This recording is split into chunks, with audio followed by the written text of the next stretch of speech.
देहात्म संबंध के विषय में आज हम स्पिनोजा के समानांतरवाद के सिद्धांत पर बात करेंगे। चित्त और अचित्त को दो स्वतंत्र द्रव्य मानने पर देकार्त के सामने देह और मन की समस्या उत्पन्न हुई।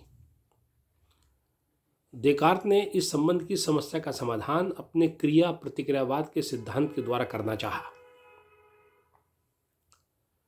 स्पिनोजा चित्त और अचित्त को दो स्वतंत्र द्रव्य नहीं मानता। वह चित्त और अचित्त को ईश्वर के गुण मानता है। चित्त और अचित्त दोनों ईश्वर पर निर्भर हैं। वे ईश्वर के दो समानांतर गुण हैं।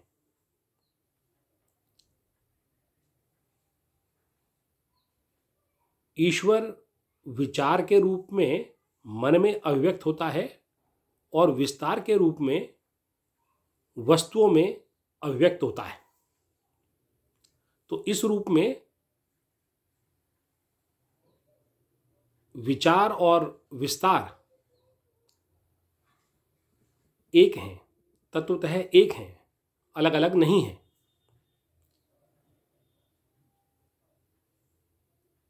चित्त और अचित्त ईश्वर की दो समानांतर अभिव्यक्तियां हैं।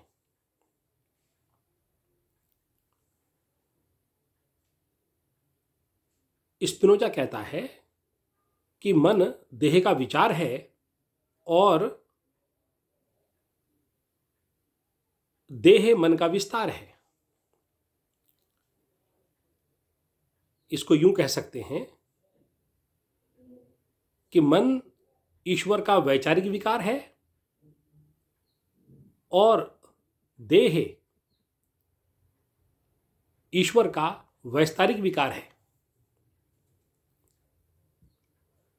वस्तुतः दोनों एक हैं, तत्वतः दोनों एक हैं। यदि देह और मन को अनित्य दृष्टि से देखें तो ये देह और मन विकार के रूप में नश्वर हैं, किंतु यदि इनको नित्य दृष्टि से देखें तो ये द्रव्य हैं, नित्य द्रव्य हैं।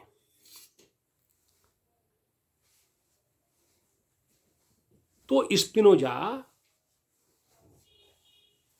द्रव्य में, गुण में, विकार में कोई भेद नहीं करता। वह कहता है कि द्रव्य अपने गुण और विकार में अखंड रूप से विद्यमान है। वह नित्य विकारशील है, क्रियाशील है। द्रव्य चित्त और अचित्त के रूप में वही अभिव्यक्त हो रहा है। जितने भी संसार में चेतन और अचेतन पदार्थ हैं, ईश्वर ही उनमें अभिव्यक्त हो रहा है। तो एक प्रकार से ये एक ही द्रव्य की अखंड धाराएं हैं। ये अविरल प्रभामान धाराएं हैं। दोनों समानांतर रूप से प्रभामान हैं। जितना विचार का क्रम है उतना ही वस्तु का क्रम है, और जितना वस्तु का क्रम है उतना ही विचार का भी क्रम है। स्पिनोजा के अनुसार मन में जब विचार उत्पन्न होता है तो तद अनुरूप उसके समानांतर देह में गति उत्पन्न होती है, और जब देह में उत्तेजना होती है तो तद अनुरूप उसके समानांतर मन में प्रत्यक्षानुभव होता है। तो चित्त में जो घटित होता है उसके समानांतर अचित्त में घटित होता है, और अचित्त में जो घटित होता है उसके समानांतर चित्त में घटित होता है, क्योंकि ये दोनों द्रव्य की ही, ईश्वर की ही दो समानांतर अभिव्यक्तियां हैं। तो देह और मन के संबंध को लेकर स्पिनोजा कहता है कि इनमें घात प्रतिघात या क्रिया प्रतिक्रिया का संबंध नहीं है। इनका संबंध समानांतर है। और अपने इसी समानांतरवाद के द्वारा वो इनमें संबंध की व्याख्या करता है कि एक ही द्रव की दो समानांतर ये अभिव्यक्तियां हैं। विचार का जो क्रम है तद अनुरूप समानांतर रूप में देह का भी वही क्रम है, विस्तार का भी वही क्रम है, और विस्तार का देह का जो क्रम है तद अनुरूप समानांतर रूप में वही क्रम मन का या विचार का है।